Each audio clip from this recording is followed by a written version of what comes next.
jadikan amar makruf nahi mungkar, segala apa yang mereka buat, haji, jihad, macam mana perkara tersebut boleh diganggu oleh iblis. Dan kita belajar ni sebenarnya bukan untuk menunding jari kepada siapa berkenaan orang ini salah atau betul, tapi untuk kita membetulkan diri kita sendiri, elakkan daripada kita beramal dalam keadaan tersalah atau tersilap atau tak berjaga-jaga daripada tipu daya iblis dalam merosakkan amal kita. Sebab kita tahu bahawa sudut amal kita ni boleh rosak dengan langgar dua perkara. Yang pertama, masalah ikhlas kepada Allah Subhanahu Wa Taala.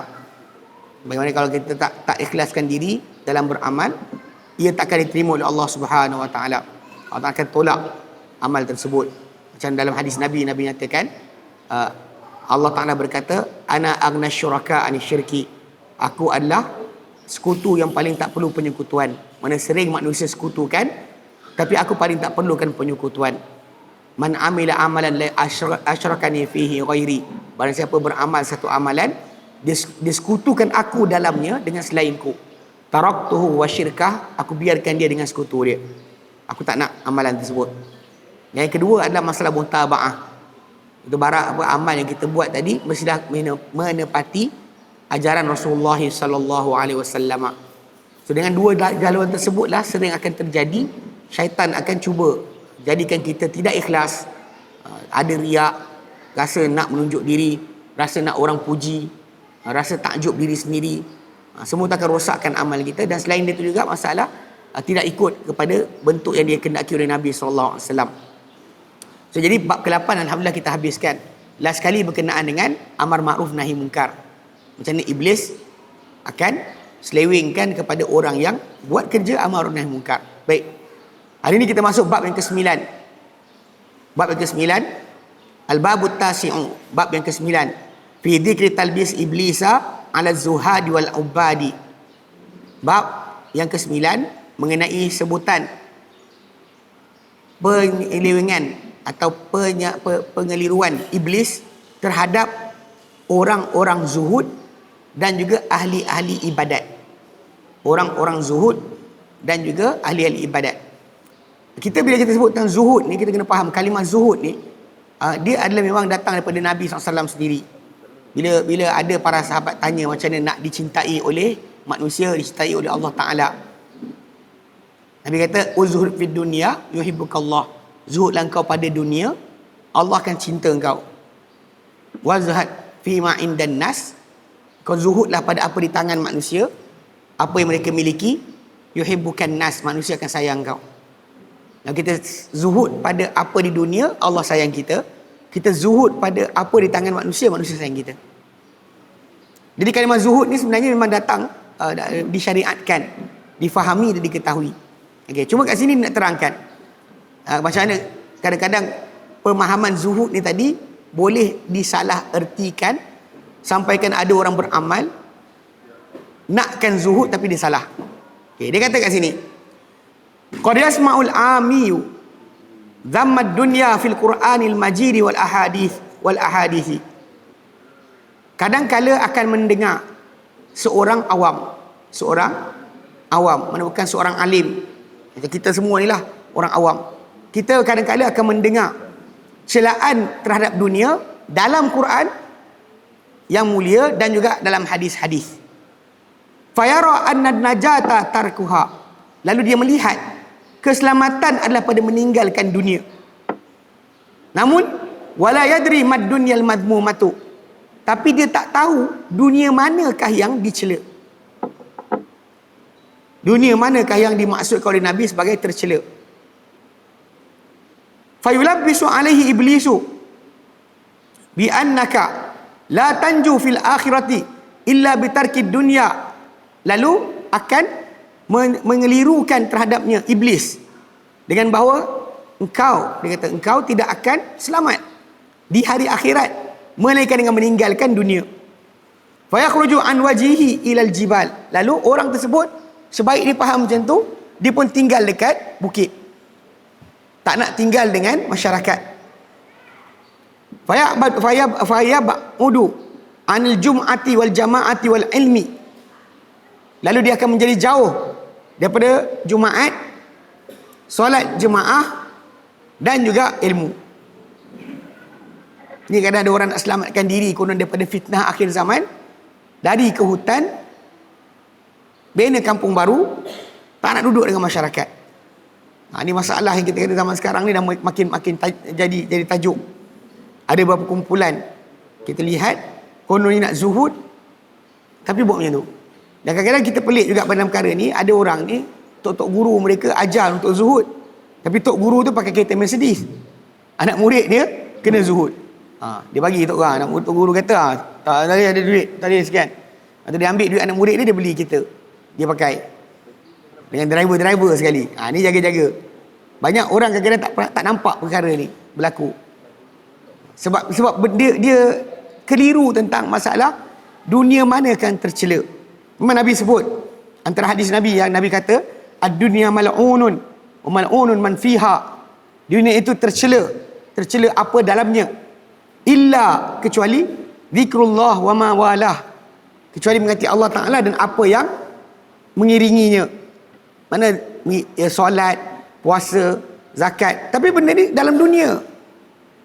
Kalau kita nak puasa ke solat, kita mesti ada dekat dunia, bukan lepas mati. Wal alimu wa muta'allimu, seorang alim dan seorang yang belajar. Semua tercela kecuali mengingati Allah Ta'ala dan apa yang mengiringinya. Seorang yang alim yang mengajarkan ilmu dan seorang yang belajar ilmu. Tapi tercela tadi dari sudut apa? Makan ke, kan? Tak makan ke, tak tidur ke, apa yang tercela? Sebab tu kadang-kadang tak faham, maka jadi kes, lari tinggalkan semua. Duduk kat gunung, Jumaat pun tak ada. Jumaat tak datang. Jemaah solat 5 waktu tak datang. Dan ilmu jahil tak datang belajar. Ini adalah di antara perkara yang kita kena tekankan, fahamkan.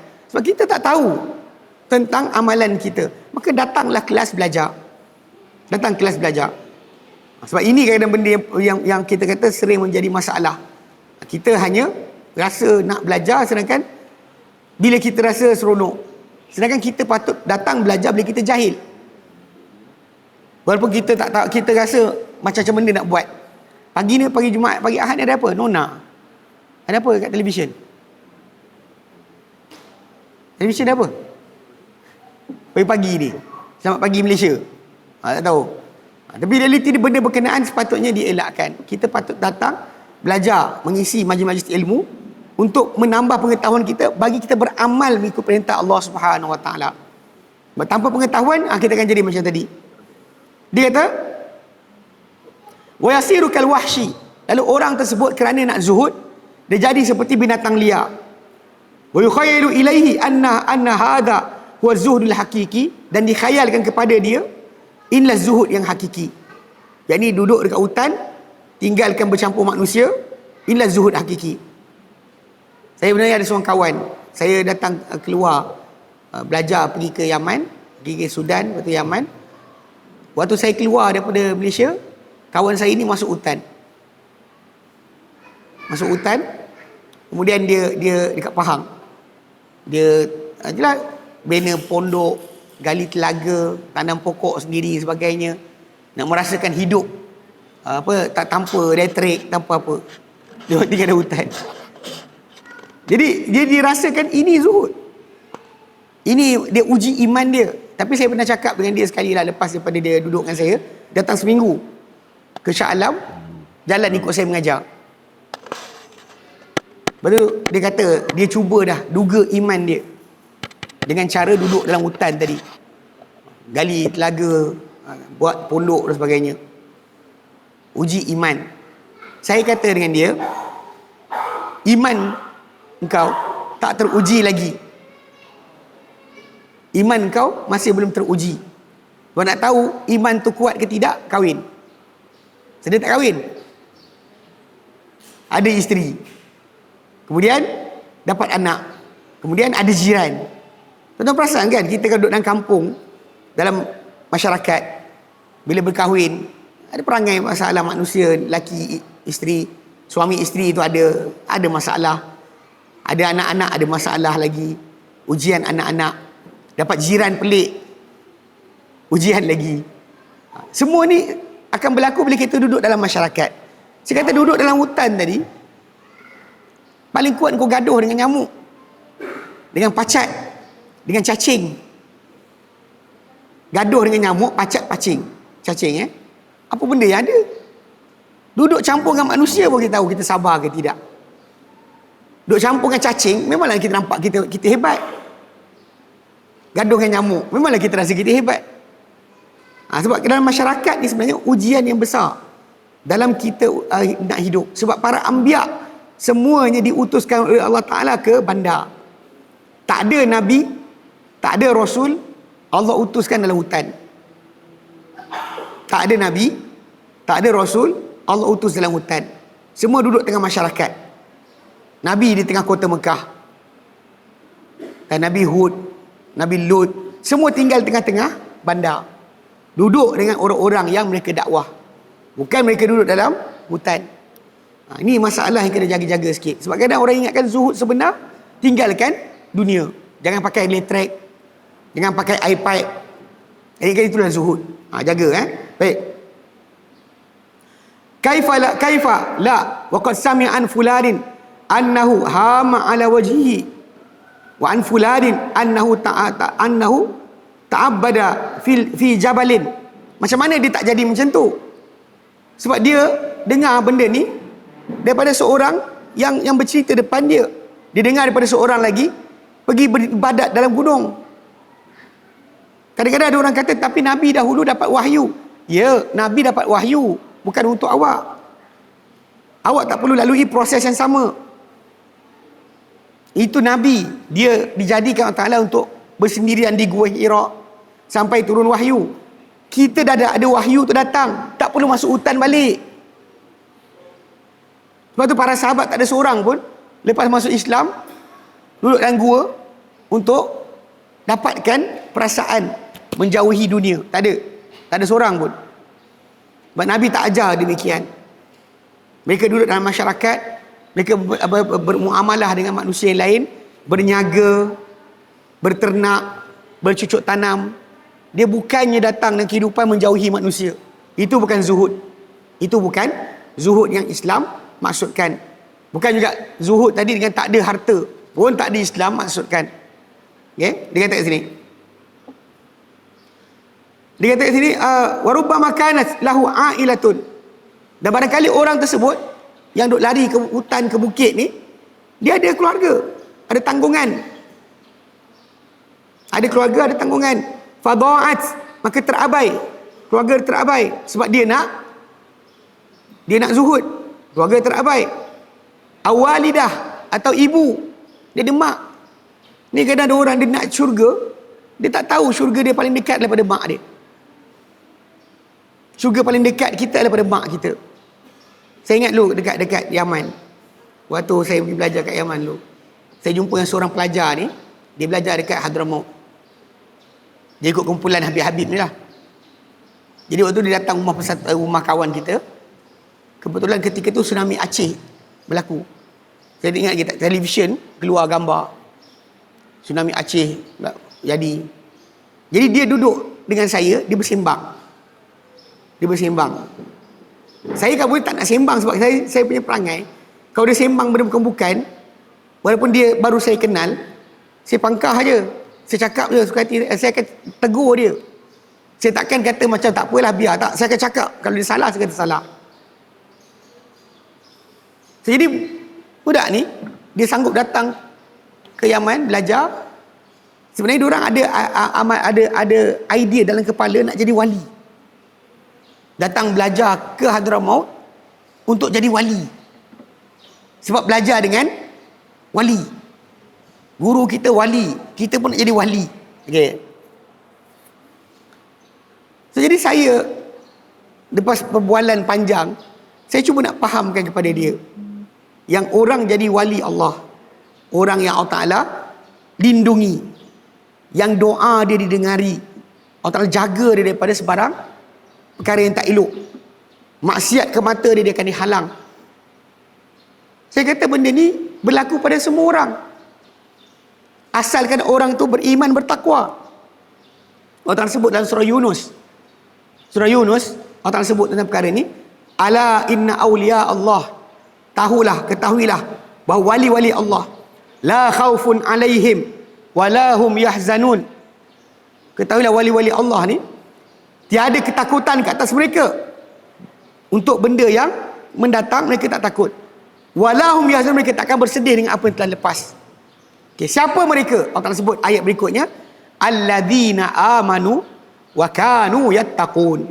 Orang-orang yang beriman dan mereka ni bertakwa. Maksudnya kalau kita beriman, lepas tu kita jaga halal haram yang Allah Ta'ala perintahkan, kita wali Allah. Tak perlu jalan atas air, tak perlu. Tapi kalau nak tahu benda berkenaan, faham ni dulu. Jadi bila saya cakap macam tu, dia macam tak faham. Dia kata mana ada orang jadi wali Allah kecuali kena ikut tarikat. Ikut tarikat ni boleh jadi wali. Ikut ajaran ni boleh jadi wali. Jadi saya sebut nama, satu nama dalam sejarah umat Islam, terkenal nama ni. Uwais Al-Qarani. Uwais Al-Qarani, seorang lelaki dari Yaman. Dari kabilah Murad. Ma'rib Yaman. Bateri habis. Okey. Dari kabilah Murad, Ma'rib Yaman. Yang lelaki ni, Nabi kata, penduduk bumi tak kenal, penduduk langit semua kenal dia. Penduduk bumi tak kenal, penduduk langit semua kenal dia. Doa dia makbul. Dia asalnya sopak.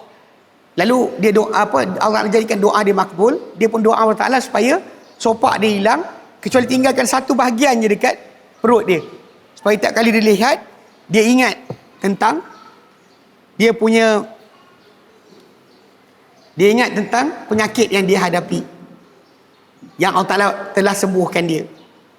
Semua orang tahu dia ni wali Allah, doa dia makbul.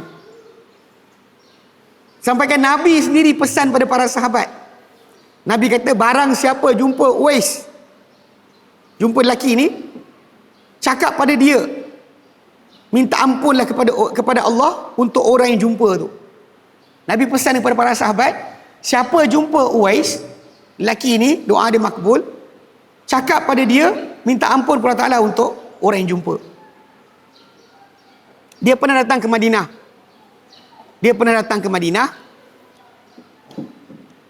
Dan ketika dia datang tu Nabi tak ada. Datang berjalan kaki ke Madinah. Kemudian dia balik. Dia tak pernah jumpa Nabi. Tapi Nabi kata, dia orang bumi tak kenal, orang langit kenal. Malaikat di langit kenal dia. Jadi saya kata dengan pelajar Hadramaut ni, saya kata, kenal Uwais Al-Qarani. Saya kata dia ikut tarikat apa? Apa tarikat dia ikut? Apa zikir dia amalkan? Dia diam. Dia tak tahu yang hadis Nabi SAW sebutkan berkenaan dengan punca Uwais Al-Qarani ni menjadi kekasih Allah Ta'ala. Apa punca dia? Nabi pernah cerita. Tapi budak ni mungkin tak kenal, tak tahu. Kita bagi tukar sekejap. Kan ganggu. Saya nak menjerit boleh je, tapi tak best.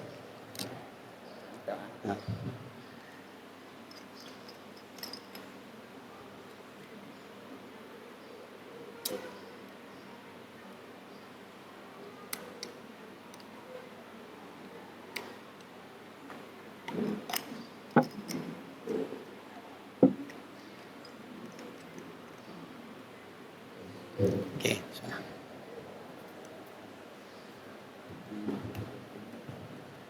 Okey. Jelas okey. Baik. Jadi dia ni, Uwais Al-Qarani ni terkenal sebagai orang yang doa makbul. Imam Nabi cakap doa dia makbul. Okey. Dia nak lompat pula.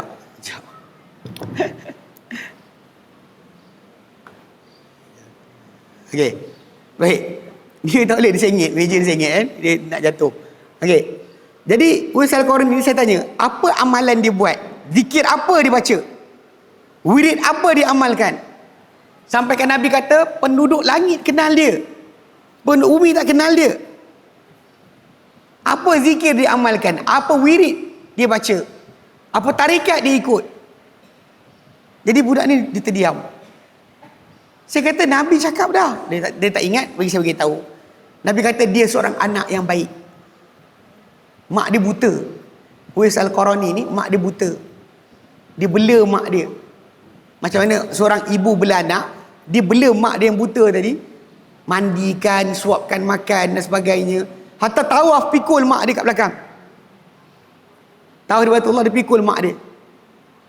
Umar bin Khattab jumpa. Pada zaman Umar bin Khattab memerintah, jadi khalifah, rombongan Yaman datang. Umar tanya, ada tak orang dengan kamu nama Uwais? So diorang kata tak tahu. Cuba tengok kami punya penjaga unta. Jumpa penjaga unta tadi? Ya, betul. Nama dia Uwais. Tahu Umar nak cek dia betul ke tidak macam mana? So buka perut. Selak perut. Dia pun selak perut, nampaklah kesan sopak dekat perut dia. Sebab doa dia makbul. Dia minta supaya sembuhkan kecuali satu kawasan dekat perut dia supaya dia ingat bagaimana Allah Subhanahu Wa Taala beri kurniaan kepada dia dan dia disembuhkan dengan sebab doa dia dimakbulkan. Jadi dia jaga mak je. Jaga mak dia, dia boleh jadi waliullah. Doa dia makbul. Bukan perlu masuk tarikat dan sebagainya. Saya kata dengan budak lah. Jadi saya kata dengan dia, budak ni, mak bapak ada lagi. Dia nak jadi wali kan? Mak bapak ada lagi. Dia kata ada. Balik. Tak payah datang sini. Nak jadi wali balik. Jaga mak bapak. Itu dia. Tapi Syekh, sijil penting juga. Sijil penting juga. Saya macam cakap nak jadi wali Allah tapi tak tahu jalan.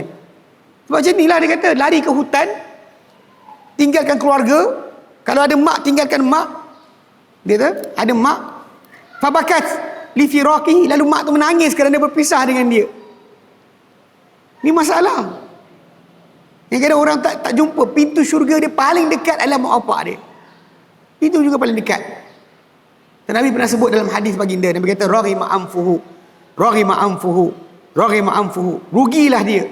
Rugilah dia, rugilah dia. Lepas tu Abu Dzar Al-Ghifari, dia ada dekat situ, dia kata khaba wa khasira. Hampa dan rugi orang tu. Siapa dia ya Rasulullah? Yang 3 kali kau kata rugi, rugi, rugi ni. Nabi kata apa? Man adraka, siapa-siapa sempat alal kibari, ketika tua, ahadu walidaih, salah seorang mak bapak dia. Dia sempat dengan ketika tua salah seorang mak bapak dia. Au kilaihima, atau kedua-duanya. Walam yadkhul jannah, tapi tak masuk syurga. Sempat dengan mak bapak yang tua tapi tak masuk syurga. Orang ni rugi, rugi, rugi. Makanya kita mengejar macam zuhud tadi, nak mengejar redha Allah Ta'ala. Tapi redha Allah Ta'ala datang dengan benda paling dekat dengan kita. Tak kata tak usah makan daging, tak kata tak usah makan benda sedap, tak ada. Jaga ibu bapa telah besar, saya kata. Awak nak masuk, nak jadi Allah, wali Allah, balik. Tapi lah benda tu hanya angan-angan kosong sahaja. Tak tahu lah sekarang jadi wali Allah ke tidak. Budak tu. Tapi dia berbual dengan saya, itu je masalah. Saya kat Yaman dulu, dia ada pesanan bagi pelajar-pelajar Hadramaut, kalau datang Sonaa, jangan sembang adli. Naik Sonaa, nampak saya, lari. Saya pun bukan nak sembang dengan dia pun, tapi dia orang datang cakap dengan saya. Lepas dia sembang, dia besok lusa lari, tak nak duduk dengan saya dah. Dia kadang-kadang masalah juga kan. Kita bukannya nak pengaruh dia, tapi bila dia cakap benda salah, takkan kita nak biarkan. Kefahaman yang salah tadi terpaksa dibetulkan. Dia orang kata jangan sembang dengan saya. Macam mana? Tapi realiti ini kita jaga zuhud, tapi bukan maksud yang dalam agama. Baik. Dia kata lagi, wa rubbama lam ya'rif arkanas salati kama yanbaghi. Bahkan kadang orang zuhud tadi tak tahu rukun solat seperti yang sepatutnya. Rukun-rukun solat pun dia tak tahu. Macam baru-baru ni ada orang tanya saya soalan. Kalau budak saya faham lah. Budak yang baru lahir ke, budak-budak kecil-kecil ni tanya soalan ni kita faham. Ini orang tua 60 lebih. Dia tanya soalan, dia kata kenapa imam dekat Masjidil Haram, Masjid Nabawi ni, Zuhur dengan Asar tak baca kuat langsung. Zuhur dengan Asar. Tuan-tuan pernah dengar orang baca Zuhur Asar kuat? Zuhur Asar, solat jemaah, azan memang sampai ke rumah kita lah. Zuhur dengan Asar, ada orang tak tahu. Amal saya terpaksa terang kelas. Saya kata asalnya, betul, ketika Nabi mula terima perintah solat pada siang hari, orang musyrikin akan kacau kalau mereka solat. Maka solat siang hari baca perlahan. Baca perlahan. Sebab tak nak orang musyrikin datang kacau. Subuh, maghrib, isyak, waktu malam, waktu pagi tu, orang musyrikin tengah mabuk, tengah sibuk pesta. Maka diorang tak ada masa nak kacau. Maka boleh baca kuat. Itu ketika mana di Mekah. Tapi lepas pindah ke Madinah, dikekalkan macam tu. Walaupun Islam dah kuat, Nabi tetap baca ketika Zuhur dan Asar, baca perlahan. Tak pernah Zuhur dan Asar baca kuat. Tak baca nyaring. Baca perlahan, baca sir. Nabi kadang macam tu. Jadi ada orang macam tak tahu, 60-an tahun pun tak tahu berkenaan dengan perkara ni. Tapi nak dekat diri pada Tuhan, datang belajar, tak datang. Bila ada kelas pengajian, ajar sifat solat Nabi ke, tak datang. Jahil, tak tahu, tapi tak datang. Tapi nak zuhud, nak zuhud, nak dekat diri pada Tuhan, fardu solat tu pun tak tahu lagi. Ya, wa rubbama kana alaihi madhalimu lam yakhruj minha. Dan barangkali orang tu ada penganiayaan yang dia belum lagi keluar daripadanya. Ada harta orang dirampas, masih dia pegang. Ada orang ni punya hak, dia tak pulang lagi. Tapi dia nak zuhud. Dia nak zuhud, tapi dia tak keluar daripada batasan menganiaya orang lain. Ini kena faham. Awak nak zuhud, awak nak dekat diri pada Tuhan, tapi hak manusia awak masih lagi langgar. Tak boleh. Jadi kadang-kadang benda macam ni, kita kata kefahaman zuhud tadi tak kena. Lari hutan, tapi hutang dengan orang masih lagi ada. Lari buka kampung baru, dengan orang ni dia hutang, dengan orang tu dia hutang, lari masuk hutan. Macam mana? Ni jaga-jaga. Baik. Dia kata wa innama yatamakkanu iblisu min talbisi ala hada. Dia kata dan sebenarnya hanyalah boleh iblis hanyalah boleh iblis untuk mengelirukan terhadap orang ini. Kenapa? Likillati ilmihi, kerana kurangnya ilmu. Kurang ilmunya. Ilmu dia kurang. Sebab tu iblis boleh kelirukan dia. Wa min jahlihi, juga kerana kejahilan dia. Kurang ilmu, kejahilan, ya, jahlihi, ridahu an nafsihi bima ya'lamu. Dan rasa puas hati dia pada diri dia dari segi pengetahuan yang dia tahu. Kadang-kadang bila kita beramal dalam agama ni, bila kita datang belajar, kadang kita tengok ada kelas-kelas macam buat kursus sifat solat Nabi sebagainya kan. Kadang yang datang tu bukan orang tak datang masjid. Yang datang masjid tu yang datang nak belajar lagi. Sebab dia rasa mungkin ada benda dia terlepas. Kita tak patut rasa puas hati dengan benda yang kita dah ada, terutama pengetahuan. Sebab kita tahu bahawa guru yang mengajar kita ni, macam saya ke, ajar tuan-tuan, kami tak maksum. Kami bukannya bersih daripada kesilapan dalam penyampaian agama.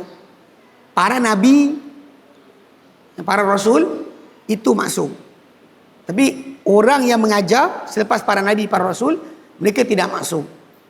So boleh sahaja dia tersilap, boleh saja tersasul, tersalah. Macam ini yang dikatakan oleh Imam Asy-Syafi'i rahimahullah. Bila dia kata apa? Dia kata, bila kamu dapati kata-kata aku bertentangan dengan apa yang sahih daripada Nabi, maka ia lebih utama untuk kalian ikut. Jangan taklid aku, jangan ikut aku, ikut apa yang sahih daripada Nabi sallallahu alaihi wasallam. Ini pasal keinsafan mereka para ulama tadi tentang dia tahu mungkin ada dia tersilap.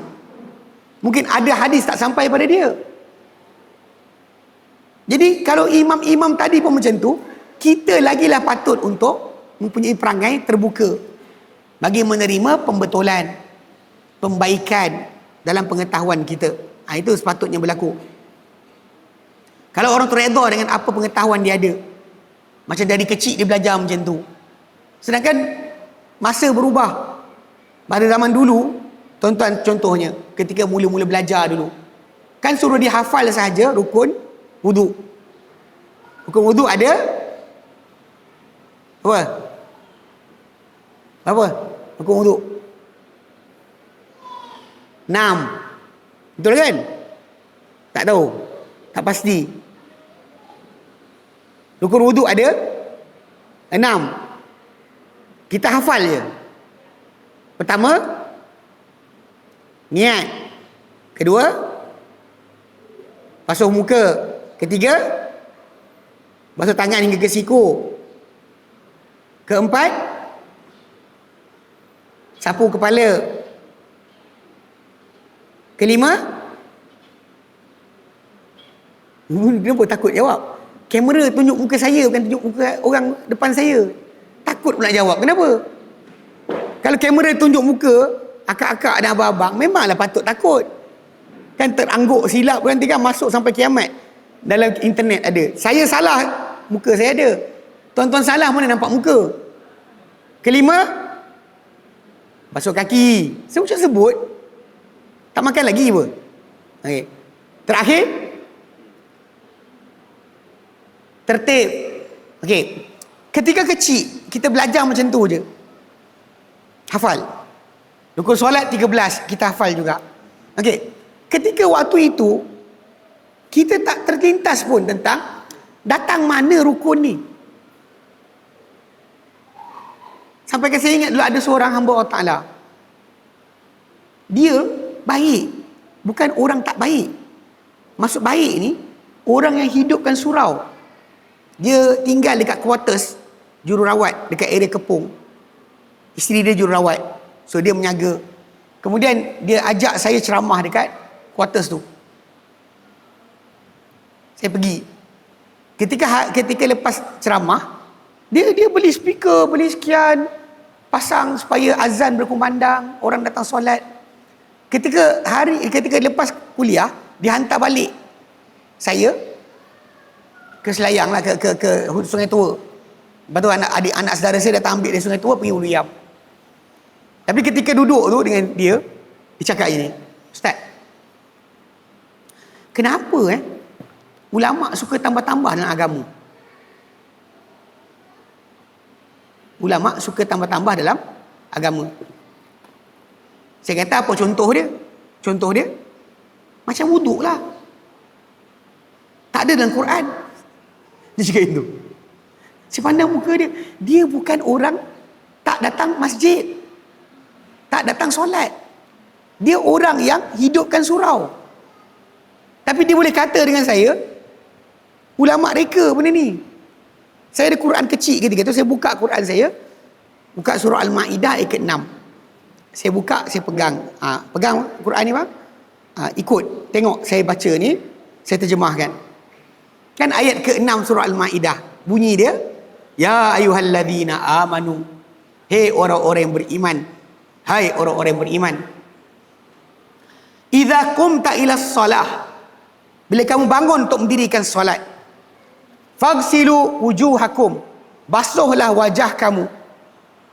Surah Maidah ayat ke-6 basuhlah wajah kamu.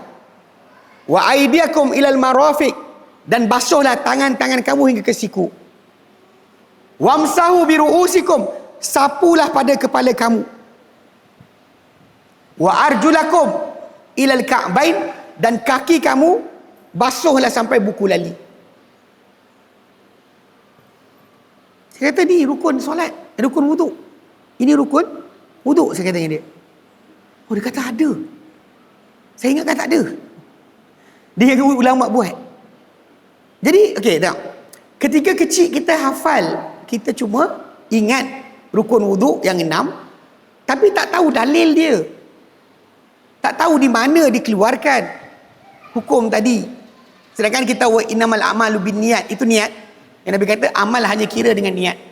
So kalau sekiranya amal tak ada niat, tak jadi ibadat. Itu jadi rukun pertama. Lepas tu 4 perkara yang basuh muka, basuh tangan sampai ke siku, sapu kepala, basuh kaki, dari ayat Quran surah Maidah. Tertib datang mana? Susunan yang datang dalam ayat tadi. Susunan tu datang dengan basuh muka, basuh tangan, sapu kepala, basuh kaki. Dan Nabi tunjukkan wuduk macam tu. Tu tertib. Tak boleh kita terbalikkan basuh kaki dulu. Kemudian basuh tangan, basuh kepala, tak ada. Okey. So, kalau kita faham balik, ilmu hafalan kita ketika kita kecil perlukan penambahan sebab kita nak beramal dalam agama ni dengan sedar bahawa ia kerana Allah perintah, ia sebab Nabi ajar. So memahami dalil tadi, kita upgrade ilmu kita sebenarnya. So kita hilanglah kenapa buat ustaz kata, tak mau. Kenapa buat? Allah perintah. Kenapa buat? Nabi sabda. Barulah kita dalam diri kita ni kita faham, aku buat sebab Nabi tunjukkan, aku buat macam ni sebab Allah perintahkan. Hilanglah dekat situ kan manusia yang mengajar ni, yang mungkin besok lusa dia salah, besok lusa dia tersesat. Kita tak boleh selamat. Faham tak? Saya ingat macam dulu ketika mana geng-geng yang suka bagi duit pada Arkam. Arkam kaya. Pada akhir 80-an dulu, harta yang dimiliki oleh pertubuhan Arkam tu mencecah sampai 200 juta. Akhir 80-an, 200 juta. Orang bagi duit, bagi rumah, bagi apa, serah pada Arkam. Saya tanya dengan bekas bos saya dekat Yayasan Taklim. Dia di antara orang yang bagi juga kepada Arkam. Sebab saya tengok Asy'ari Muhammad, Arkam punya pengasas tu, dia punya ceramah. Tak ada pun qala Allah qala Rasulullah tu, dalil tadi, dia tak ada. Dia cakap ikut gaya bahasa je. Tapi saya kata dengan bos saya, kenapa macam ni punya ceramah pun orang boleh bagi sampai banglo kat dia? Dia kata, entahlah, ketika mula-mula tu nampak dia ikhlas sangat. Nampak dia ikhlas sangat. Tapi kemudian tu masalah dia. Bila dah duit terkumpul dan sebagainya, mulalah dia rasa dia pemuda Bani Tamim, dah sekali dia Mahdi dan sebagainya. Mana orang akan sesat kemudian. Jadi kita jangan ikut manusia. Manusia ni boleh silap, boleh tersasul. Yang maksum adalah Nabi. Yang maksum adalah Nabi. Sebab tu penambahan ilmu, jangan rasa selamat dengan apa belajar kita kecil dulu. Jangan rasa selamat macam tu, sebab bahaya. Sebab kita bimbang macam tadi, macam abang yang saya kata tadi, dia bukannya jahat, tapi dalam masa yang sama dia boleh tak tahu yang wuduk tu dalam Quran ada. Dia boleh kata macam ulama reka. Bila hari saya baca kat dia tu, baru dia faham bahawa dalam Quran lah datang perintah tersebut. Ini penting sebab tu jangan rasa selamat dengan ilmu yang kita belajar kecil dulu. Upgrade. Kan rumah nak upgrade. Dari rumah pangsa puri nak rumah tanah. Lepas tu tanah pula nak upgrade. Kan? Langsing upgrade. Pinggan mangkuk ke sama je? Ada tukar. Ada tukar kan? Nak upgrade. Tapi ilmu tak upgrade langsung. Mana boleh macam tu? Kita suka pembaharuan pada semua. Kereta pun tukar. Duk pakai kereta sama lama-lama, boring juga, tukar kereta baru. Faham? Jadi benda ni kena ingat, ilmu kita tu penting juga diperbarui. Cek balik, bandingkan balik dengan pengetahuan, baru kita tahu benda tu betul atau tidak. Bukannya kita rasa selamat macam tu. Okey. Dia kata walau annahu fi qali suhbati faqihin yafhamu al-haqa'iqa. Kalaulah orang berkenaan yang nak zuhud tapi tak betul. Yang nak zuhud tapi tak betul. Kalau dia kalau dia ditaufikkan oleh Allah Ta'ala, ditepatkan oleh Allah Ta'ala untuk berdampingan dengan seorang yang faqih, seorang yang faham agama. Okey, yafhamul haqa'iqa, dia akan faham akan realiti. Baru dia faham sebenarnya mana betul mana salah. La'arafahu anna dunya la tudhammu li dhatiha. Pasti orang berkenaan yang faqih tadi, yang faham agama tadi, kenalkan dia bahawa dunia itu tidak dicela kerana ia dunia. Dunia bukan dicela kerana ia dunia. Ya. Wa kaifa yudhammu ma manallahu ta'ala bihi. Dan macam mana kita nak cela apa yang Allah Ta'ala kurniakan ke atas kita. Sebab dunia ni, pokok yang ditumbuhkan, binatang yang dihidupkan, tanah yang diwujudkan oleh Allah Ta'ala, hujan yang turun, matahari yang terbit, itu dunia. Allah Ta'ala kurnia pada kita. Macam mana kita nak cela? Sebab ni tempat kita bercucuk tanam, mencari bekal untuk sana. Kalau dunia ni tak ada, awak nak bekal mana? Awak nak bekal mana? Kalau dunia tak ada, awak lahir-lahir mati, tang mana bekal awak dapat? Dalam kita hidup inilah bekal tersebut dibawa ke sana. So kalau tak hidup kat dunia, awak nak cari bekal di mana? Ini tak patut, tak masuk akal. Sepatutnya. Wa ma huwa daruratun fi baqa'il adami. Dan juga dia kata dicela apa yang ia mesti, ia darurat, ia mendesak bagi pengekalan anak Adam. Kan dunia ni kan kalau tak ada makanan, tak ada kehidupan, tak ada kemasyarakatan, tak ada sekian, bangsa anak Adam ni pupuslah. Macam mana kita nak cela benda yang tak jadikan untuk kita kekal? Ya? Wa sababun fi i'anatihi ala tahsilil ilmi wal ibadati. Dan dunia ni menjadi sebab, macam nak cela, sebab untuk membantu seorang manusia tu, insan tu, menghasilkan ilmu dan ibadat. Sebab masa kita tinggal kat dunia ni adalah pengisian bagi kita mendapat ilmu dan ibadat. Kalau tak ada kat dunia, kita tak dapat. So dunia nak cela macam mana? Min mat'amin, yang berupa perkara kekalkan kita, jadikan kita boleh hidup dan sebagainya, yang berupa makanan, wa masyrabin, minuman, wa malbasin, pakaian, wa masjidin, masjid, wa musalla, dan masjidin yusalla fihi, dan masjid yang kita solat padanya. Berjalan kaki ke masjid kan menambahkan satu pahala, menghilangkan satu dosa, naikkan satu darjat. Kalau tak duduk kat dunia, awak nak dapat mana darjat diangkat? Ini kena faham. Wa innamal madhmumu, tapi hanyalah yang tercela itu, akhdhu syai'i min ghairi hillihi, ambil sesuatu tanpa halalnya. Itu masalah. Tercela dunia ni bila kita ambil tanpa kehalalannya. Au tanawulihi ala wajhi sarafi, atau kita ambil dunia ni di atas bentuk membazir, melampau-lampau. Makan tak salah, minum tak salah, tidur tak salah, ada baju tak salah, ada rumah tak salah, ada kenderaan tak salah. Tapi bila melampau, berlebih-lebihan, berlaku pembaziran, dia kat situ dia salah. Itu tercela. La ala miqdaril hajati, bukan di atas dasar atau kadar keperluan. Yang kita ambil atas dasar keperluan kita untuk hidup, dan keluarga kita, katakanlah rumah besar kecil, ia berkaitan masalah keluarga. Kalau anak beranak kita besar, ada rumah besar tu, layaklah rumah tu besar sebab orang ramai untuk ada bilik. Tapi kan dia kata keluarga tu kecil, ambil rumah besar-besar, jenuh pula. Saya ingat perkara ni kalau kat sini, wallahualam, di belah-belah kami, dekat belah-belah Kuala Lumpur, Selangor ni, siapa-siapa yang ambil rumah 2 tingkat, masuk umur tertentu, nyesal ambil. Sebab apa?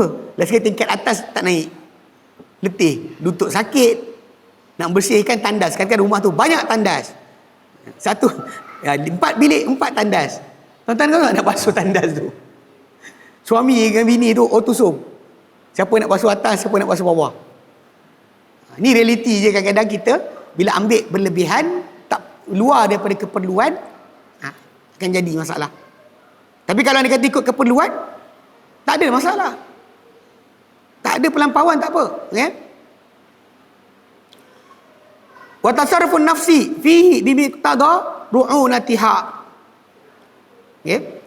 Dan juga yang tercela tu adalah tindakan diri tadi pada dunia, pada benda-benda kita ambil tadi dengan apa yang cenderung padanya hati kita. Itu salah juga. Okey. La bi izni syar'i, bukan dengan izin syarak. Kita buat kerana syarak izinkan kadar ini. Tak, kita buat ikut apa kita rasa. Okay. Wa anal khuruja ila al-jibali al-munfaridati manhiyun anhu. Dan bahawa keluar ke gunung-gunung yang tunggal, yang bersendirian, secara bersendirian, ada larang daripadanya. Sebenarnya dilarang untuk kita keluar lari daripada masyarakat, dilarang. Fa inna nabiyya sallallahu alaihi wasallam, ke Nabi sallallahu alaihi wasallam, naha an yabita ar-rajulu wahdahu. Nabi sallallahu alaihi wasallam melarang seorang lelaki itu tidur berseorangan. Tidur berseorangan. Ya. Di dalam hadis dari Imam Ahmad, hadis nombor 5650, Nabi larang tidur bersendirian. Seorang lari duduk kat gunung, tidur seorang-seorang tu, awak rasa uji iman, lari daripada elektrik dan sebagainya. Tapi Nabi tak bagi. Nabi tak bagi. Kita tidur sedemikian, ya. Wa anna ta'arruda li tarkihi al-jama'ati wal jum'at al-jama'ata wal jum'ata khusranun la ribhun. Dan bahawa sebenarnya dia kena tahu juga bahawa terdedahnya dia kepada meninggalkan jamaah, solat jamaah dan Jumaat, ia sebenarnya adalah kerugian, bukan keuntungan. Itu patut dia tahu. Sebab kita bina bekalan kita dengan hidup dalam masyarakat, bukan dengan lari dari masyarakat, bukan dengan tak menyaga, bukan tak bekerja. Tak. Kalau tuan tengok macam Sami-Sami Buddha, diorang tak boleh kerja tau. Sami Buddha, dia makan mesti makan sedekah. Tu dia bawa mangkuk tu, tempurung, dia bawa jumpa orang minta sedekah. Badan macam angkat berat kan, badan betul berketul-ketul, otot-otot, tapi tak boleh. Kadang-kadang logik akal dia betul juga. Manusia ni mula kedekut bila barang tu dia dapat dengan kerja dia. Dia akan kata macam, aku kerja, asal nak bagi kat dia? Aku yang datang office, aku yang buat ini, asal dia dapat pula? Ini yang bila kita memiliki, kita mula ada kedekut. Tapi kalau kita dah makan sedekah macam tu, dia kata orang tak ada alasan untuk kedekut. Tapi Islam tak pernah ajar macam tu. Ini bukan ajaran Islam. Makan daripada ihsan manusia yang lain, tak. Lepas tu Nabi kata tangan di atas lebih baik daripada tangan yang di bawah. Tangan memberi lebih baik tangan yang menerima. Dan benda paling baik seorang tu makan adalah hasil kerja tangannya sendiri. Itu yang kita kena faham, tuan. Islam tak pernah beri agama macam tu. Tapi orang kadang-kadang mengandaikan. Mungkin betul, mungkin ada benarnya. Tak benar langsung. Tidak benar langsung. Tapi orang Islam kita terpengaruh dengan falsafah, terpengaruh dengan fahaman-fahaman luar. Kita ada macam itu. Sebab saya ingat ada orang, dia sanggup untuk, contohnya konon pasal dia ikut tarikat, untuk faham tentang kenal Allah Ta'ala, dia masuk dalam meditasi yoga Hindu punya tu. Dia kata kat sini pun boleh faham kenal Tuhan. Dia kata rasa macam tu lah. Dia kata bila saya ikut meditasi mereka, saya rasa tenang hati. Dia bukan mereka ingat Allah Ta'ala tenang hati. Ikut Hindu punya cara, tenang hati. Ini masalah. Ilmu Islam kita ni kalau mungkin dekat belah sini, belah Perlis ni tak jadi kot. Tapi belah Kuala Lumpur, Selangor, banyak orang akak-akak sini tak ikut yoga. Akak-akak KL, Selangor pergi yoga. Golek-golek, lipat-lipat kaki, lepas tu kan, meditasi. Bayangkan kosong zero mind process. Kosongkan minda. Islam tak boleh kosongkan minda. Untungnya bila kita ingat Allah Ta'ala, kosong minda tu, syaitan masuk. Kosong minda, syaitan masuk. Bukannya ajaran Islam. Tapi ala kulli hal ni yang berlaku. Okay? Wal bu'du 'anil ilmi wal ulama yuqawwi sultanal jahli. Dan dia kena tahu juga bahawa jauh daripada ilmu dan ulama akan menguatkan penguasaan kejahilan. Jahil dia akan jadi makin kuat kuasai dia, sebab dia jauh daripada ilmu dan ulama. Kerana dia duduk dalam masyarakat, ilmu dan ulama tu ada di tengah tu. Dia boleh bertanya, dia boleh consult, boleh faham balik. Kalau tak tahu dia tanya balik. Zaman sekarang di antara waktu yang paling mudah. Semua orang boleh tanya. Dia mufti ada nombor. Kalau tak suka mufti Perlis, tanya mufti lain. Boleh dapat nombor. Jakim ada nombor. Jawi ada nombor. Ustaz-ustaz yang datang mengajar kat masjid pun ada nombor. Apa alasan tak nak belajar? Itu soalan. Apa alasan? Anda tak tahu, tak nak bertanya. Anda jahil, tapi anda diamkan. Apa alasan? Ni jaga. Pasal ramai dengan kita ni, grup surau ada kan? Grup taman ada? Grup surau ada? Kadang-kadang dalam grup surau tu tanyalah. Bagi tahu, saya tak faham benda sekian. Jadi nanti AJK masjid atau surau tadi, tolonglah tanyakan. Jangan dia jadi mufti pula. Tu masalah juga. AJK ni. Ni kena jaga sikit. Baik. Wa firaqul walidi wal walidati fi mithli hadha uququn wal uququ minal kabairi.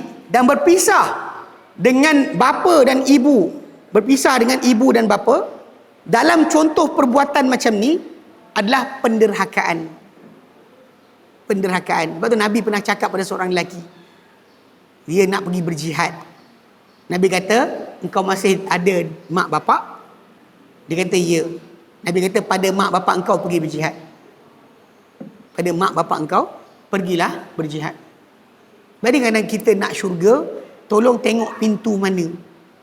Semua orang ada pintu masing-masing. Kalau orang tu rasa dia tak boleh baca Quran banyak, cuba puasa. Kalau tak boleh puasa banyak, cuba zikir, tasbih, tahmid banyakkan. Kalau tak boleh sekian, datang solat berjemaah. Dia kena ada banyak pintu-pintu yang kita kejar. Sebab semua orang sebenarnya masuk syurga dengan pintu masing-masing. Ahli solat, ahli puasa, ahli jihad, dia ada pintu masing-masing. Jadi kita kena cari pintu dari sekarang. Jangan dah umur dah tak larat, dah tak katil baru nak cari pintu. Pintu apa yang awak ada? Kalau kaya boleh lah. Kan? Ini harta untuk sekian, ini sedekah untuk sekian. Kalau tak ada harta, ini sekarang ni kena ingat lagi. Sebelum Allah Ta'ala tarik dari kita, na'udzubillah, keupayaan untuk bergerak. Selagi kita boleh bergerak, pilihlah pintu mana yang kita mampu. Pilih. Allah Ta'ala buka luas. Bersedekah boleh, istighfar boleh. Dan semua sekali pintu-pintu tadi. Datang solat berjemaah boleh, solat tengah malam boleh, solat sunat apa saja kita mampu boleh. Tak ada ruang tertutup. Carilah ruang-ruang berkenaan. Kadang-kadang macam inilah ibu bapa, dan derhaka ibu bapa, al-uququ minal kabairi. Dan menerhaka ibu bapa ni termasuk daripada dosa-dosa besar. Nabi pernah ditanya oleh seorang sahabat, apakah sebesar-besar dosa yang besar? Antara Nabi sebut selepas syirik dengan Allah, membunuh nyawa, Nabi sebut menderhaka pada dua ibu bapa. Uququl walidain. Dia jaga bab ni. Kadang-kadang ada orang dia cari jalan pintu macam-macam, tapi pintu yang dekat dia tak nak. Jadi kadang benda ni kena tegur. Akak-akak sini mungkin tak buat kot. Akak-akak kat Kuala Lumpur, Selangor ada bab ni. Dia kadang-kadang nak mengejar pintu syurga tadi, masuk hutan, keluar hutan, berdakwah sebagainya. Kadang-kadang syurga dia dekat kat suami dia. Suami dia itu paling dekat. Tapi dia macam orang kan, bila pintu depan ni kita buka, dia panjat bumbung nak masuk. Nak masuk dewan ni. Nak masuk dewan ni. Tapi pintu dah buka untuk dia masuk. Dia panjat bukit, dia panjat atas. Jalan yang mudah dia tak nak ambil. Jalan yang susah beria dia tempuhi. Ini salah satu kena jaga sikit. Kadang-kadang orang perempuan kan kadang suka bersedekah sekian. Kadang-kadang layan daripada suami tak jaga. Baik itu masalah bila kita tak tahu pintu kita mana satu. Kadang-kadang kita nak bersedekah. Kadang-kadang pintu sedekah kita yang paling dekat adalah keluarga kita sendiri. Bukan jauh-jauh, yang dekat sendiri. Tengok keluarga kita. Ada tak yang miskin untuk kita bantu? Saya ingat Adam cerita kot pada saya. Dia kata dengar satu syarahan tentang apa, tentang soalan dituju kepada seorang ulama di tanah Arab. Kau orang tu kata boleh tak dia bagi zakat pada keluarga dia. Adam ke orang dekat Bertam? Saya bergerak dalam masa 2 hari ini saya bergerak 3 negeri. Penang, kemudian Sungai Petani, Bertam, Sungai Petani, ni Perlis. Jadi saya tak ingat siapa sembang saya.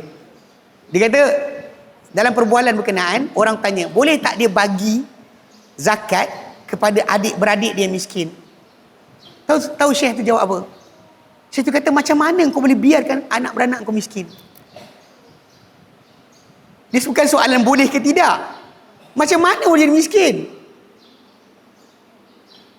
Sampai jadi asnaf zakat. Macam mana keluarga engkau tu jadi miskin sampai jadi asnaf zakat? Engkau biarkan mereka sampai jadi macam tu. Soalan dia lain. Sebab kita kadang-kadang sibuk sedekah lah dekat bulan kutub lah. Bulan kutub nak mati bagi duit. Penguin nak mati bagi duit. Pelarian ni mati bagi duit. Anak beranak sendiri tak tengok. Sedangkan pintu tu paling dekat dengan keluarga kita. Pelik kan? Sebab tu agama, bila kita faham, kita belajar agama dengan betul, kita tahu mana pintu paling dekat untuk kita. Pintu paling dekat tu kita akan tahu. Jadi kalau kita tak faham, ni dah keluar. Bela ni, bela tu. Ambil apa? Saya bela harimau di zoo negara, saya tanggung. Tapi anak beranak dia minta tolong, duit bayar sewa rumah tak ada, tak tolong pun. Rimau dekat zoo negara dia bela. Penguin dekat Kutub Selatan dia bagi duit untuk orang bela. Ni jaga sikit. Sebab pintu syurga itu dekat. Perhatikan betul-betul pintu anda. Kadang-kadang pintu kita salah ni, jadi macam orang, pintu dah terbuka, dia panjat bumbung nak masuk dalam. Biasa kita kan ada orang kakak-kakak ni musafir lah, pergi dakwah non-muslim lah, masuk hutan lah. Bila sekali keluarga terabai. Dan suami dia tak dilayan. Dan tengah malam suami kat rumah tunggu dia. Dia pula sekononnya berdakwah. Ini masalah besar sebenarnya. Yang salah faham berlaku dalam masyarakat. Kita nak syurga, tapi syurga paling dekat dengan kita tinggalkan. Okay, baik. Wa amma man sumi'a anhu anna kharaja ila jabalin. Adapun sesiapa yang didengari daripadanya bahawa dia keluar ke bukit, ke sebuah bukit. Fa ahwaluhum tahtamilu annahum lam yakun lahum iyal. Maka keadaan orang yang lari ke bukit tadi ada kebarangkalian. Ada banyak andaian kita boleh buat. Bahawa mereka ni tak ada untuk mereka tanggungan.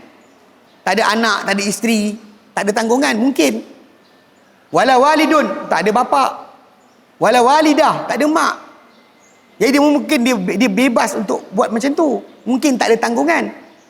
Fa kharaju ila makanin yata'abbaduna fihi mujtami'in. Lalu mereka keluar ke satu tempat mengabdikan diri padanya dalam keadaan beramai-ramai.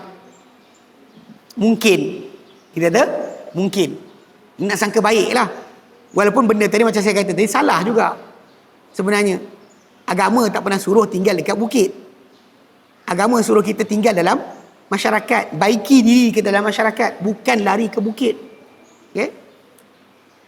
Wa man lam yatahammal haluhum wajhan sahihan fahum ala khata'in man kanu. Dan barang siapa yang tidak berkebalian keadaan mereka, bentuk yang betul, mana kali tadi kan mungkin ya tadi kita jangkakan mungkin dia ada keadaan tadi. Tapi siapa-siapa yang tidak ada kebarangkalian bentuk yang sahih, dia keluar, dia ada anak tinggal, atau ada bini tinggal, atau ada mak bapak tinggal, ada pun orang macam tu, maka mereka ni tersalah. Siapa sahaja mereka dah tersalah. Sebab dalam menanggung keluarga tadi ada nilai yang besar. Yang saya pernah cerita kot, ingat dulu waktu kat Yaman, ada seorang pakcik ni, dia datang Yaman, dia tinggalkan Malaysia nak belajar. Tapi bukan nak belajar sangat pun, dia nak talaki Tapi talaki ni belajarlah. Macam tuan-tuan sekarang ni yang buka buku. Saya baca, tuan-tuan buka buku. Ni talaki lah ni. Mana saya baca buku, tuan-tuan ikut. Tengok. Ni talaki lah. Tapi talaki tadi ada banyaklah benda. Awak belajar talaki Quran ke, hadis ke, tafsir ke, fiqh ke, apa awak belajar? Dia tak talaki je. Bagi dia, kalau anda kata dia keluar-keluar tu, dah dapat hikmah dan karamah. Dia nak hikmah dan karamah. Keluar untuk dapat kebijaksanaan dan juga jadi wali. Ni kalau kita tengok kumpulan tabligh, ini fahaman dia. Hikmah dan karamah. Keluar tu untuk dapat hikmah dan karamah. Tapi bila seorang keluar abang ni, dia datang rumah persatuan, waktu tu saya bukan tuju kat dia. Tapi kebetulan dia ada. Saya pula bila apa saya belajar dalam dewan kuliah, saya masuk hari yang saya punya giliran untuk beri tazkirah, saya sebutlah hadis yang saya belajar tadi. Jadilah hadis yang saya belajar, kebetulan Sahih Muslim, hadis 3 dinar. Nabi sebut 3 dinar. Dinar kamu beri untuk jihad fi sabilillah. Dinar kamu beri untuk kenderaan jihad fi sabilillah. Dinar kamu beri untuk tanggungan kamu makan.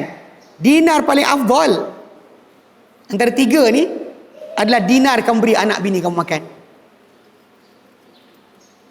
Maksudnya kalau orang tu nak syurga Allah Ta'ala, dalam dia suap makan pada isteri, anak dia, belanja tu boleh menjadi lebih bagus dan baik berbanding apa dia sedekah fisabilillah. Untuk perang, kenderaan, jihad fisabilillah. Untuk jihad fisabilillah, yang dia bagi anak bini makan lagi baik. Nabi kata. Jadi bila dia dengar saya cakap, dia tak puas hati. Dia tak puas hati tapi nak cakap. Dalam hari saya berikan penyampaian tu, dia tak berani. Pada hari lain, beberapa bulan lepas tu, di rumah persatuan, orang tak ada, saya dengan dia je dua ada. Dia pun cakap dengan saya. Dia tu, Ustaz, hari tu Ustaz dia sebut hadis 3 dinar. Dia ingat dah, berbulan dah, dia masih ingat hadis 3 dinar tu. Ustaz sebut 3 dinar tu. Saya kata betul? Itu je ke hadis yang ada? Itu je ke hadis yang ada? Sebab apa? Sebab dia rasa perbuatan dia tinggalkan anak bini tadi macam, yelah, ikut hadis Nabi tadi, dia duduk kat Malaysia pun boleh dapat belanja hidup tadi kan, menanggung anak isteri tadi, pahala. Bukan tunggu yang 2 ni. Dia dirasa macam hadis dia tak kena dengan perbuatan dia. So saya kata, abang ada hadis lain ke? Abang ada hadis lain? Tak adalah. Itu je ke hadis yang ada. Saya kata, abang ada hadis lain tak? Kalau ada cerita kat saya nak dengar. Kan 3 dinar yang kita bagi tadi, yang paling afdal di sisi Allah Ta'ala yang bagi pada anak bini. Bagi anak bini. Dia kata, tapi takkan itu je hadis yang ada. Saya kata, bang, simple je. Ada hadis lain tak? Dia kata tak ada. Tapi dia sebut, takkanlah Maulana kami tak tahu. Saya pun kata, abang punya masalah bukan masalah hadis tadi. Abang tunggu Maulana kata. Hadis Nabi datang pun abang reject sebab Maulana tak cakap. Yang hadis Sahih Muslim, bukan hadis apa? Tabrani, Mu'jam Tabrani. Jauh daripada jumpa tak hadis Sahih Muslim. Jadi dia rasa macam terkejut lah. Saya kata, abang tak boleh macam ni. Bila kita beramal, kita ikut Nabi. Guru kita bukan maksum, boleh je salah. Ini pasal diorang kan, dia kata, Ustaz keluar lah, baru Ustaz jumpa hikmah dan karamah, dia kata. Saya kata, kenapa saya nak keluar? Saya dah keluar dah ni. Saya datang belajar ke Yaman tu, saya dah keluar dah. Saya datang keluar, tinggal keluarga saya belajar. Ini saya tinggalkan ni. Memang ketika saya tinggalkan, lama lah saya tak balik sebab mak bapak pun dah tak ada. Tinggal adik-beradik je. Kalau mak bapak saya ada, mungkin saya balik. Tapi saya tak balik. 7 tahun. Saya duduk dekat Sudan, Yaman, saya tak balik. 7 tahun. Straight. Tapi, yelah, bila saya tegur dia tu, dia macam terkejat sikit lah. Tapi realiti dia punca sebab dia rasakan bahawa macam saya cakap pada dia tu, saya baca hadis dia kena kat kepala dia. Tak kena dengan perbuatan dia. Maksudnya kalau kita duduk kat sini pun, pintu syurga kita dekat. Jaga anak bini kita keluar tu sedekah dikira oleh Allah Ta'ala. Bukan lagi afdal daripada apa kita infak fisabilillah. Sebab keperluan keluarga kita tu kewajipan kita. Itu betul kita dahulukan. Tapi kadang manusia tak nampak benda ni. Dia ingat bahawa kalau dia tak bagi keluarga dia, lagi bagus daripada bagi keluarga dia sendiri. Wa qad qala ba'du salafi.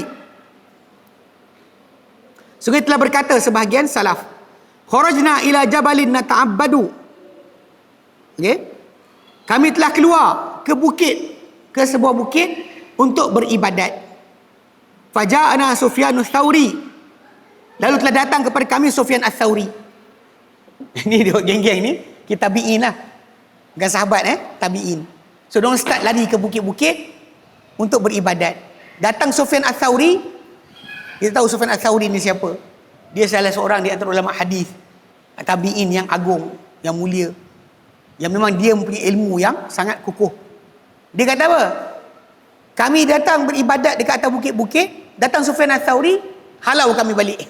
Faraddana, turun. Dia halau kami balik. Turun balik campur dengan masyarakat. Ini betul. Kalau dekat Perlis ni bukit apa? Dekat belah Kedah ada Gunung Jerai. Dekat Perlis ada bukit orang naik untuk ibadat. Ada? Kotlah ada, saya tak tahu. Bukit Tok Don tu saya panjat dah, tapi tak ada benda. Tak ada orang ibadat kat situ. Ni dia jaga masyarakat kita. Kot Langkawi ke, wallahu alam lah. Okay? Baik. Talbisuhu ala zuhad. Okay. Pengeliruan iblis ke atas orang-orang yang zuhud. Wa min talbisihi ala zuhadi, dan di antara pengeliruan iblis ke atas orang yang zuhud, i'raduhum anil ilmi syughlan bizuhdi. Berpalingnya mereka dari ilmu kerana sibuk untuk zuhud. Sibuk nak zuhud sampai tidak ada peluang belajar ilmu.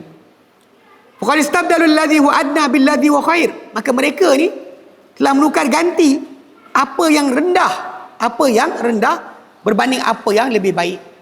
Sebab ialah sudut asal kita beramal mesti ada ilmu. Mesti ada ilmu. Pada dalam matan Zubat Ibn Ruslan, ni orang Malaysia, orang matan Syafi'i, dia akan baca syair Zubat Ibn Ruslan. Di antara yang awal dia sebut dalam mukadimah dia lah, fakullu man bighairi ilmin ya'malu. Maka setiap orang tanpa ilmu dia beramal, a'maluhu mardudatun la tuqbalu. Amalannya tertolak, takkan diterima. Setiap orang tanpa ilmu dia beramal, amal dia tertolak, tidak diterima. Semua orang tahu benda ni. Yang membezakan di antara adat dengan ibadat adalah ilmu. Kita basah-basahkan muka saja dengan kita ambil wudu. Akan berbeza bila kita tahu kita ada ilmu. Mandi wajib dengan mandi biasa hanya berbeza dengan ilmu. Tanpa ilmu dia akan jadi tak tahu. Rasa sama je. Ini kena faham. Sujud kita, rukuk kita, tangan di mana, jari macam mana, tumit kaki kita macam mana.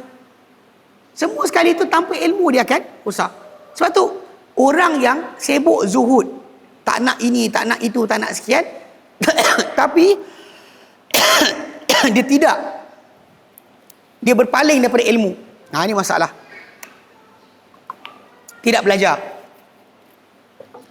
Wa bayanu dzalika, dan penjelasan itu adalah anna zahida la yata'adda naf'uhu atabataba bihi. Sebab apa? Sebab orang yang zuhud tu, yang zuhud sorang-sorang, tidak melepasi bidai pintu dia. Mana amalan dia tadi untuk dirinya sahaja. Mana bidai pintu, tahu bidai pintu? Apa dia buat semuanya kat sini je, tak lepas keluar. Wal alimu naf'uhu muta'addin. Sedangkan orang yang berilmu ni, manfaat dia adalah melampau. Maksudnya kebaikan yang dia ada tadi melampaui kepada orang lain. Orang boleh tahu halal haram dengan dia. Orang tahu benda yang sah batal dengan dia. Orang tahu benda yang boleh beli tak beli dengan dia. Orang tahu masuknya Ramadan dengan dia. Orang tahu puasa yang betul macam mana. Dia dengan dia. So manfaat seorang yang alim tadi melampau. Adapun yang zuhud tadi dalam diri dia saja, tak melepasi diri dia. Wa kam qaradda ila sawabi min muta'abbidin. Dan betapa banyak telah ditolak kepada betapa banyak kadang-kala betapa banyak telah dikembalikan kepada kebenaran daripada orang yang beribadat. Sebab apa? Orang yang alim tadi dia salah, maka orang yang alim tadi betulkan. Nah, itu tajuk asal. Mana maksud dia? Orang yang beribadat tadi boleh betul bila ada ilmu. Adapun orang yang hanya zuhud tapi tak ada ilmu, hanya pada diri dia saja, bukannya melampaui pada orang lain. Wa min talbisi alaihim, dan di antara pengeliruan iblis kepada mereka orang yang zuhud ni, annahu yuhimuhum anna zuhda tarka mubahat, bahawa dia berikan bayangan, iblis beri bayangan kepada mereka, zuhud itu adalah meninggalkan benda-benda yang halal. Zuhud itu tinggalkan yang halal. Faminhum man la yazidu ala khubzi syairi, maka di kalangan mereka ni tidak makan lebih daripada roti barli. Roti barli je dia makan, ada makan lain. Wa minhum man la yadhuqu al-fakihata, ada kalangan mereka ni yang zuhud ni tak nak makan buah. Sebab apa? Buah kan manis. Bila manis kan, kita kan bila makan benda manis kan kita happy. Budak-budak dapat gula, lompat-lompat macam cacing, dapat gula tu kan benda tu sedap. Jadi tak nak makan buah. Sebab apa tak nak makan buah? Manis. Kita zuhud kan, jangan makan buah manis. Astagfirullahalazim. Ni pelik ni, tapi memang ada. Wa minhum man yuqallilu al-mat'ama hatta yaibasa badanuhu, ada kan mereka ni mengurangkan makanan sampai kering badan dia. Badan dia jadi kering, tak ada sebarang daging. Wa yu'adziba nafsahu bila suf, dan dia azab diri dia pula dengan memakai kain bulu. Dia kain bulu ni sebenarnya tak selesa, sebab dia gatal. Ada orang kadang-kadang pakai suf kan, bulu tu wool, dia akan gatal sebenarnya. Lepas tu kadang-kadang bila pakai coat kan, yang wool ni dia pakai yang nombor 3, nombor 4, bukan terus atas badan, sebab dia tak boleh kena badan kita direct. Wa yamna'uha al-ma'a al-barida, dan dia menghalang diri dia daripada air sejuk. Air sejuk pun tak minum. Kan air sejuk kan sebenarnya, ni ada doa Nabi SAW, kami minta cinta kepada Allah Ta'ala lebih daripada air sejuk. Sebab minum air sejuk tadi ketika hari yang panas, nikmat. Saya tahu dah dekat Perlis ni ada naik suhu ni, habis lusa boleh try. Tengah-tengah panas tu ambil air sejuk minum. Kawan-kawan kami dekat Sudan tu, dia kata macam masuk syurga dah. Dah ada nilai dia. Sebab apa tau? Dia hari panas macam kat Sudan. Sudan ketika panas dia 45 ke atas. Mana kalau Perlis ni semalam 39. Tinggi dah. Yang titik panas dekat Cuping tu 41 kan. Berapa tahun dulu. Ni tak tahulah bukan yang ni naik ke, wallahu alam. Kalau rekod baru nanti tak tahu. Zaman ladang tebu dulu. Kan? Ke tak tahu? Titik panas tu. Dia ada tulis kan dekat situ. Suhu paling panas di dunia, di Malaysia. Tapi di Sudan contohnya, musim panas dia 45 tu biasa. Boleh menganjak sampai 50. Serius. Kalau kita ambil tin, letak air, letak telur, tengah panas, masak. Telur tu masak. Ambil tin, kan tin air tu, tin macam susu tu, letak air, letak telur, letak tengah panas, masak. Tapi bila kita waktu macam tu dapat minum air Coca-Cola, ya Allah. Buka-buka air sejuk tu kan minum. Time sejuk tak rasa, time sana rasa. Nabi pernah minta kepada Allah Ta'ala cinta kepada Allah Ta'ala lebih daripada suka kepada air sejuk. Ini antara doa Nabi SAW. lebih daripada cintakan air sejuk. Jadi kadang-kadang benda nikmat ni halal makan. Daging halal makan. Makanlah. Kita nak makan, tak boleh. Daging tak boleh, dia ada darah. Nanti kotor hati. Astagfirullahalazim. Nabi makan peha kambing kot. Bila hari yang ada makanan tu depan Nabi, Nabi ambil gigit macam tu. Bila time tak ada lah. Nabi bila tak ada tak cari. Bila ada tu Nabi makan. Yang ini kita bincang tentang orang yang sengaja tak nak. Tak nak nikmat langsung. Makan sedap, manis pun tak boleh. Buah manis pun salah. Ni jaga-jaga sikit sebab benda ni tak kena Air sejuk pun tak mau. Okey. Wa ma hadhi tariqatar Rasul sallallahu alaihi wasallam. Ini bukan jalan Rasul. Ini bukan tarikat Nabi. Tarikat Rasul sallallahu alaihi wasallam. Wala tariqat ashabihi wa atba'ihim. Dan bukan jalan para sahabat baginda dan para pengikut mereka. Bukan sahabat, bukan tabi'in. Tak ada siapa buat macam tu. Wa inna ma kanu yaju'una idza lam yajidu syai'a. Dan mereka dahulu hanya lapar bila mereka tak dapati apa-apa. Barulah mereka berlapar. Adapun kalau ada, mereka makan. Kalau tak ada tu yang berlapar. Bukan sengaja tak ada kan? Tak. Tak ada baru lapar. Ada makan. Fa idza wajadu akalu. Bila mereka ada dapati, mereka makan. Lepas tu Nabi, para sahabat bila buat makan, diorang tahu Nabi suka makan peha kambing. So diorang akan letakkan sepotong depan Nabi SAW. Lalu Nabi SAW makan, ambil gigit. Kemudian para sahabat ambil gigit. Untuk tunjukkan halal makan. Dan orang kita kadang-kadang tak nak makan, terutama geng-geng ikut tarikat. Bila bersuluk masuk dalam hutan, dalam pondok 14 hari lah, berapa hari lah, tak boleh makan daging. Tok Guru makan, awak tak makan. Tok Guru melantak je, sedap-sedap. Yang anak-anak murid ni duduklah berzuhud dalam kelambu. Solat Jumaat tinggal, solat jemaah tak ada. Ibadat sorang-sorang dalam kelambu masing-masing. Allah. Wa qad kana Rasul sallallahu alaihi wasallam ya'kulul lahma. Dan dahulu Rasul sallallahu alaihi wasallam makan daging. Wa yuhibbuhu, dan suka kan makan daging. Wa yakulud dajaja, dan Nabi makan ayam. Okey. Ini mungkin ada orang Sunan Abi Daud. Dia makan ayam. Janganlah jual ayam kemudian kata makanlah ayam. Mungkin Nabi makan ayam. Janganlah pula. Sebab Nabi makan tapi tak ajak makan. Maksud dia kalau nak makan, silakanlah. Janganlah buat macam ada orang dia jual aiskrim. Lepas tu dia kata apa? Nabi dahulu suka makanan yang sejuk dan manis. Lepas tu dia pun jual aiskrim sejuk dan manis. Astagfirullahalazim. Bukan macam tu. Sejuk dan manis dia jual aiskrim. Ini salah bukan maksud dia. Wa yibul halwa, dan Nabi suka manisan.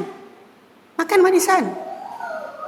Wa yusta'dhabu lahu al-ma'ul barid, dan Nabi tawarkan manisan tadi dengan air yang sejuk. Minum air yang sejuk dengan manisan yang manis.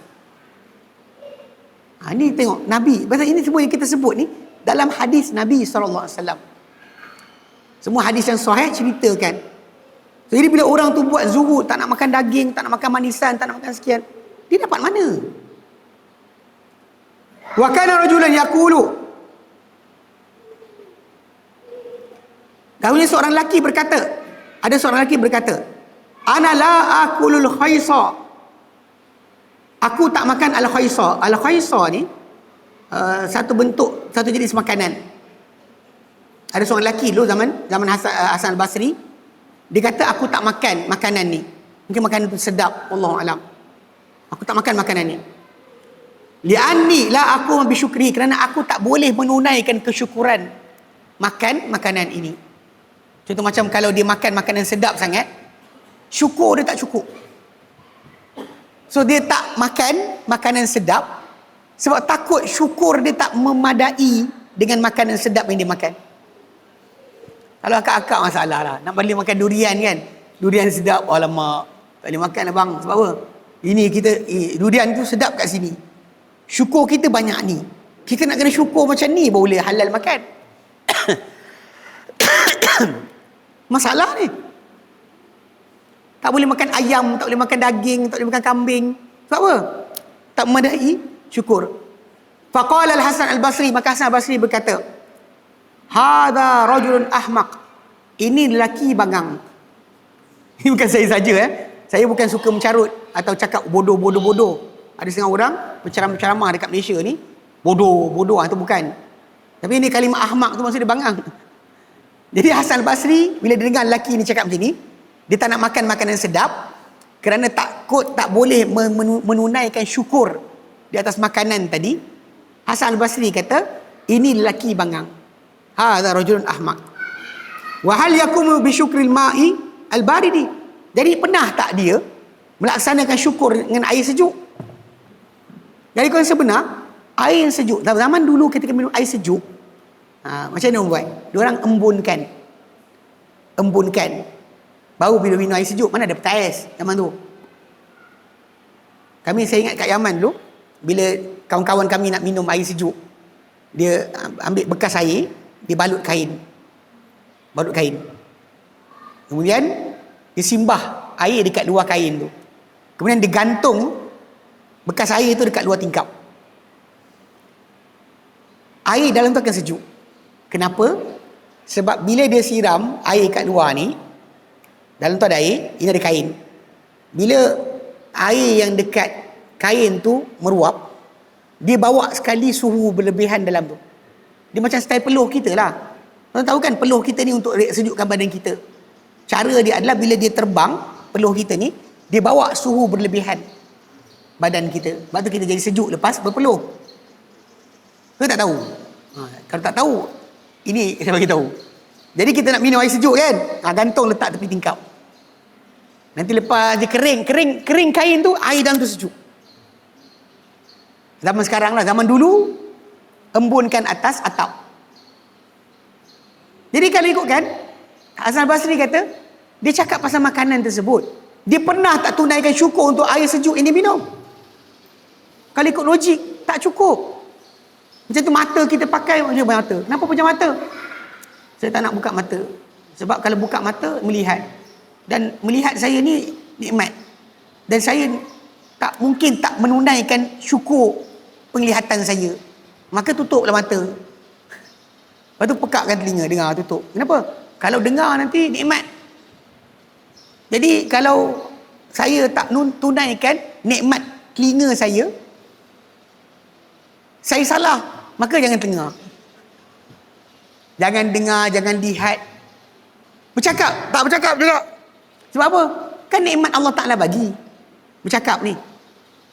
Kalau orang tu fikir balik, dia dah tunaikan ke hak bercakap yang dia ada? Belum lagi. So tak bercakap. Jenuh lah macam tu. Semua benda tak boleh. Ni jaga-jaga sikit. Belum lagi matahari, angin, tanah. Awak syukur mana satu yang awak ingat awak dah tunaikan? Memang tak pernah kita akan boleh sampai tahap menunaikan syukur kepada Allah Ta'ala. Kita buat puji Allah Ta'ala di atas pujian kita, tapi pujian yang kita puji tadi sangat-sangat tak cukup berbanding nikmat Allah Ta'ala kurnia pada kita. Takkan cukup. Sebab tu jangan fikir, makan sedap ni nanti tak bersyukur, salah. Jadi tak usah makan. Nanti Mak Hasan Basri kata lelaki bangang. Lelaki bangang, baik. Wa qad kana Sufyan Ats-Tsauri idza safara. Dahulunya Sufyan Ats-Tsauri bila dia bermusafir, hamala fi safaratihi al-lahma al-mashwiya wal faludhaj. Dia akan bawa pada dia punya perjalanan tu daging yang dipanggang, daging panggang, dan juga satu jenis makanan lain. Ini makanan disebut saya tak faham dia punya apa kalimah tadi, tak digunakan banyak. Sebab kita tahu bahawa sebahagian mereka ni, yang Sufyan Ats-Tsauri dia tinggal dekat kawasan sepanjang tanah Arab, dia tinggal dekat Iraq dan sebagainya. Kawasan tu ada makanan lain. Dia makan makanan bangsa-bangsa lain tadi, macam-macam benda. So dia musafir, dia bawa bersama dia daging panggang dan satu jenis makanan yang sedap yang lain. Ya, ini tajuk asal, kena faham. Ya. Dia kata lagi, Wa yanbaghi lil insani, dan harus untuk seorang manusia, ayya'lama anna nafsahu matiyatuhu. Seorang manusia tu kena faham bahawa diri dia itu adalah tunggangannya. Sebab kita nak menuju akhirat, badan kita ni lah tunggangan kita untuk ke akhirat. Wala budda minar rifqi biha, tapi tak boleh tidak kita kena belas kasihan kepada badan kita. Apabila kita tak nak makan, tak nak rehat, tak nak makan sedap, kenapa awak tak bagi nikmat tadi kepada badan awak? Ya? Liyasila biha ilal maksud, supaya dia sampai dengan badan dia tadi ke tujuan dia. Fa ya'khudhu ma yuslihuha. Lalu dia makan, dia ambil apa yang membaikkan badan dia. Makanan yang elok, makanan yang berzat. Wal yatruk ma yu'dhiha, dan dia kena tinggalkan apa yang menyakiti badan dia. Yang menyakiti badan tadi antaranya minasyabai, yang berupa kekenyangan, wal ifrati, pelampauan, fi tanawuli syahwat, dalam mengambil akan perkara-perkara keinginan syahwat. Fa inna dzalika yu'dhil badana wad dina, kerana itu akan menyakiti, merosakkan akan agama dan juga badan. Okey. Thumma innan nasa yakhtalifuna fi tibaihim. Baik, kita berhenti situ. Insya-Allah kita berhenti kat sini. Okey. Alhamdulillah. Ada soalan? Nanti dia mula panjang lagi pasal dah muka banyak ni kan. Kalau saya tak berhenti kan, tuan-tuan tak balik. Saya boleh je, tuan-tuan tak larat nanti. Baik, so kita berhenti sini insya-Allah. Tadi kata bincangkan nanti orang Arab macam mana, orang Sunni macam mana, makanan berbeza. Itu nanti kita bincang. Yang tak pernah dalam agama larang. Kadang-kadang orang kita nak makan roti macam Nabi, tapi Bali tu mahal banding dengan beras. Yang pergi makan roti Bali kenapa? Baik. Okey, wallahu alam. Ada soalan? Ya, sila.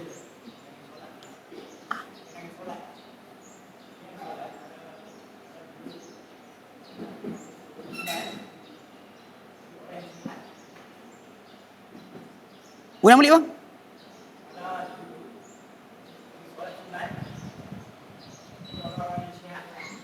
Solat sunat. Solat sunat orang duduk dalam keadaan sihat dibenarkan dalam agama, tidak menjadi kesalahan. Cuma dia punya nilai setengah orang berdiri. Kalau orang tu sakit, dia duduk, dia dapat penuh. Orang sakit yang tak boleh berdiri, ketika solat duduk, solat baring ke, markah dia penuh. Tapi kalau orang yang sihat, dalam solat sunat, dia duduk, separuh orang berdiri. Kalau dia solat pula baring, separuh orang duduk, markah dia separuh. Dia boleh solat sunat dalam keadaan duduk, tapi nilai dia separuh daripada keadaan berdiri. Itu je, dia tak ada larangan. Macam mana? Cara duduk, kalau orang tu nak duduk dalam keadaan duduk tasyahud boleh, duduk bersila pun boleh. Sebenarnya kadang keadaan solat duduk yang datang daripada Nabi SAW adalah bersila. Baginda akan duduk bersila, sebab orang yang sakit kaki, mana dia duduk macam ni lama-lama? Orang yang kaki lutut sakit, mana duduk macam ni lama-lama? Duduk apa? Duduk iftirash ke tawarruk kan? Tak boleh. So yang dia boleh unjur ataupun dia bersila. Dan dia cuma jadikan rukuk dengan sujud dia berbeza. Lebih rendah sujud banding rukuk. Itu je. So cara duduk tadi macam kita kata ikut selesa. Mana yang dia selesa boleh lama.